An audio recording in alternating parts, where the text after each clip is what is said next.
India market invest mindset আপনাদের স্বাগত। যারা চ্যানেল নতুন এসেছেন তাদেরকে বলবো প্লিজ চ্যানেলটাকে সাবস্ক্রাইব করবেন, লাইক করবেন, বেল আইকনটা প্রেস করবেন, তার সাথে অল বাটনটা প্রেস করবেন, তাই নোটিফিকেশনটা কিন্তু সঙ্গে সঙ্গে আপনাদের কাছে গিয়ে পৌঁছাবে।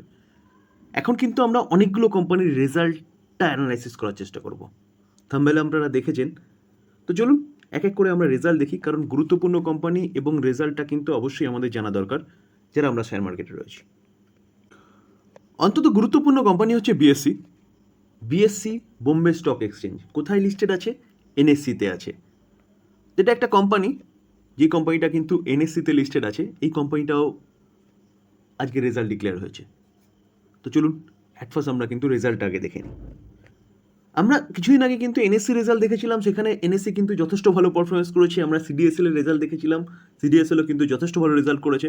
তো আশা করা যায় কিন্তু এই কোম্পানিটাও ভালো রেজাল্ট করতে পারে, কারণ কারণ শেয়ার মার্কেট যদি ভালো চলে, মার্কেট আমাদের যদি ভালো চলে, তাহলে কিন্তু এই মার্কেট রিলেটেড যেসব কোম্পানিগুলো আছে সেসব কোম্পানিগুলো ভালো চলবে। দেখুন আমরা কোম্পানির রেজাল্টে চলে এসেছি। দেখুন মার্চ 2024 কোম্পানির যে রেভিনিউ সেটা কত করেছে? 545 করোড়। আগের কোয়ার্টারে 426 করোড়।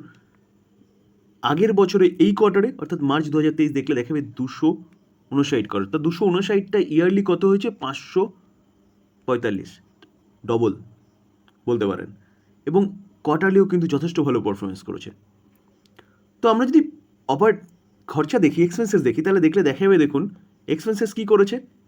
এক্সপেন্সেস 392 করোড় করেছে। আগের বারে ছিল কত? 280। এবং এক বছর আগে কত ছিল? 132। এক বছর আগে বলতে মার্চ এর কোয়ার্টারটা। তো ইনকাম মাইনাস এক্সপেন্সেস করলে পরে কোম্পানির অপারেটিং প্রফিট পাওয়া যায়। তো সেই প্রফিট যদি দেখি তাহলে দেখলে দেখাবে কত? এক বছর আগে 127, সেটা এখন হয়েছে কত? 152। আগের কোয়ার্টারে 146। তাহলে দেখা যাচ্ছে কিন্তু ইয়ারলি এবং কোয়ার্টারলি কোম্পানির যে পারফরমেন্স সেটা ভালোই করেছে। তো এবার সব ট্যাক্স এবং অ্যাডজাস্টমেন্ট বাদ দিয়ে কোম্পানি যদি প্রফিট দেখি, তাহলে কোম্পানির প্রফিট দেখলে দেখা যাবে কোম্পানি এই কোয়ার্টারে অনলি ফর 107 দেখিয়েছে, যেটা আগের কোয়ার্টারে কত ছিল? 106। এবং এক বছর আগে কত ছিল? এক বছর 89। তো 89টা কী হয়েছে? 89টা 107 হয়েছে।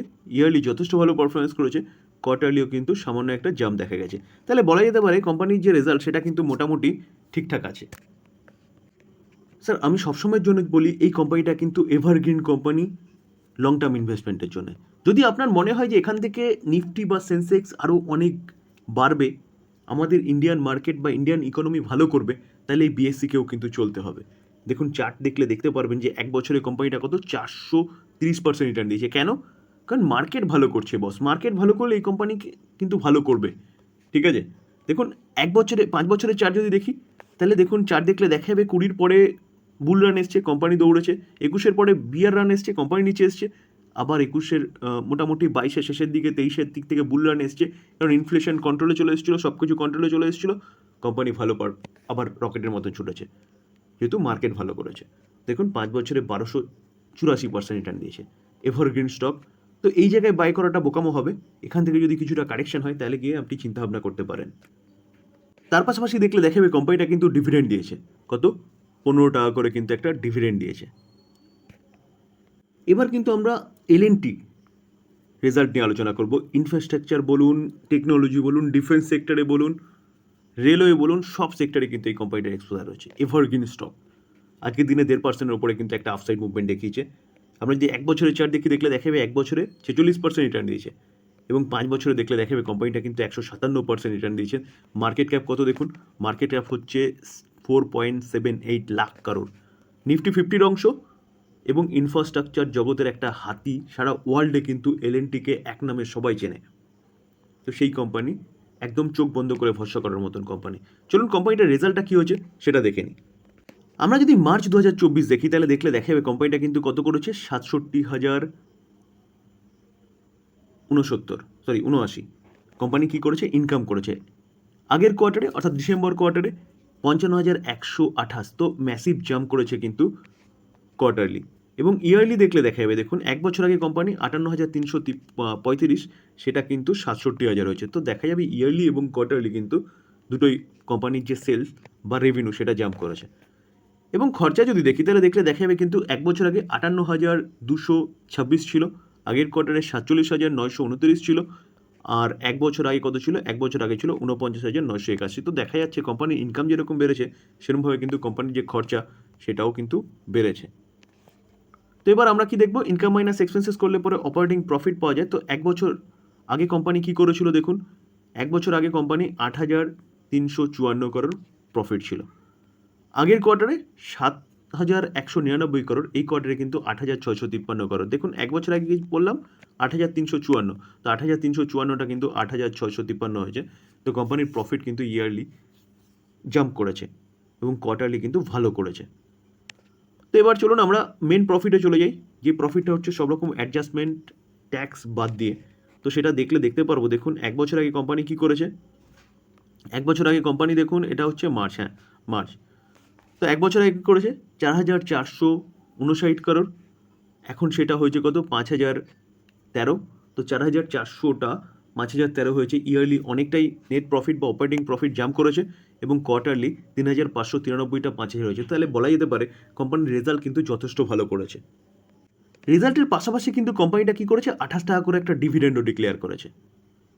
তো স্যার এই যে কোম্পানিটা না, এলএনটি, এই কোম্পানিটা চোখ বন্ধ করে ভরসা করার মতন কোম্পানি। আপনি যদি এই কোম্পানিতে ইনভেস্টমেন্ট করে মানে ঘুমিয়েও পড়েন, তাহলে কোম্পানি কিন্তু আপনাকে রিটার্ন বানিয়ে দেবে খুব ভালো সেফলি।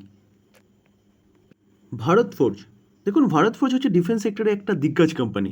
এই কোম্পানি আজকের দিনে দেখলে দেখা যাবে কিন্তু 13%-এর উপরে একটা আপসাইড মুভমেন্ট দেখিয়েছে। তো দেখানোর পিছনে কারণ কিন্তু কোম্পানিটার রেজাল্ট হতে পারে। তো চলুন আমরা অ্যাট ফার্স্ট আগের কোম্পানিটার রেজাল্ট দেখে নিই। দেখুন আমরা মার্চ 2024 দেখলে দেখা যাবে কিন্তু কোম্পানির যে ইনকাম সেটা কত? 4,164। আগের কোয়ার্টারে 3,866। এক বছর আগে কী ছিল? 3,629। তো 3,629টা কোথায় এসছে? 4,100। এবং 3,800টাও 4,100। তাহলে বলা যাবে কিন্তু ইয়ারলি এবং কোয়ার্টারলি কোম্পানির যে ইনকাম সেটা ভালোই হয়েছে। দেখুন এক্সপেন্সেস দেখলে দেখা যাবে বর্তমানে কোম্পানির এক্সপেন্সেস কত? 3,521।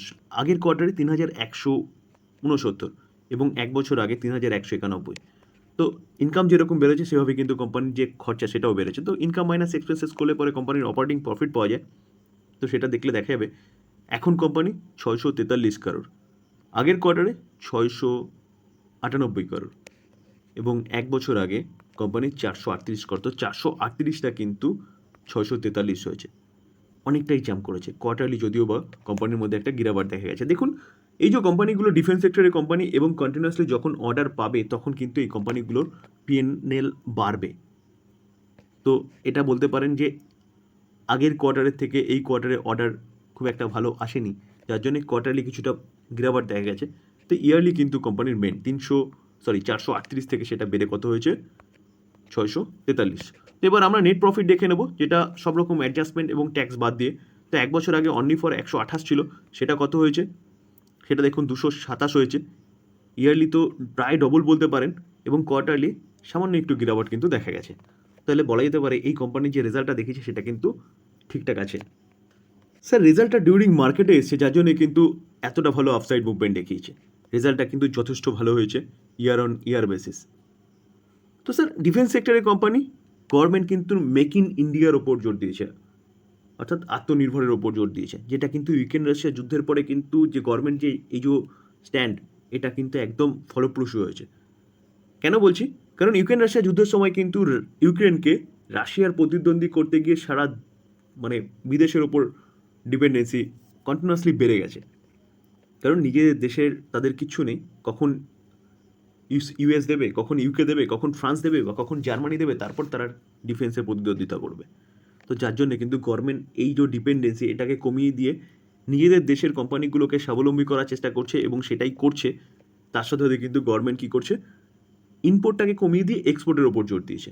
তো এভারগ্রিন স্টক এই কোম্পানিটাও, আপনি কিন্তু এই কোম্পানি নিয়ে চিন্তাভাবনা করতে পারেন লং টার্ম ইনভেস্টমেন্টের জন্য, যেখানে কোম্পানিটা কিন্তু ভালো একটা রিটার্ন দিয়েছে। দেখুন আমরা যদি এক বছরের চার্ট দেখি 81% রিটার্ন দিয়েছে।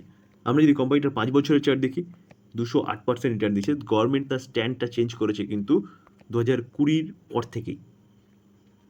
তো দেখতে পাচ্ছেন চার্টটা কীরকম দেখাচ্ছে। আমরা যদি এখানে কোম্পানিটার ইনকাম দেখি তাহলে দেখলে দেখা যাবে 2020 থেকে 2024 541% রিটার্ন দিয়েছে।